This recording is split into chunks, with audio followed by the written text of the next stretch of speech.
একজন ইমাম সাহেবের বেতন মাত্র 5,000 টাকা, যিনি প্রতিদিন 5 ওয়াক্ত নামাজ পড়ান, যেটা বছরে দাঁড়ায় 1825 ওয়াক্ত।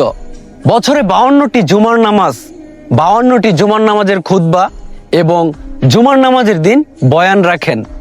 গ্রামের কোনো ব্যক্তি মারা গেলে তার জানাজা নামাজ পড়ান, বিয়ের খুতবা দেন, বিভিন্ন মাসলা মাসায়েল এবং নানান সমস্যার সমাধান দিয়ে থাকেন তিনি। কোনো কারণে এই ইমাম সাহেব যদি কোনো এক ওয়াক্ত নামাজে উপস্থিত থাকতে না পারেন মসজিদে, কমিটির মুখ থেকে শুনতে হয় নানান কটু কথা। তারপরেও ইমাম সাহেবের বেতন কিন্তু বছরে 60,000 টাকা। অথচ সেই মসজিদেরই ওয়াজ মাহফিলের প্রধান বক্তা 1 ঘন্টায় পায় 50,000 থেকে 1 লক্ষ টাকা। এটা কেমন বৈষম্যতা? এটাই কি ইসলামের শিক্ষা?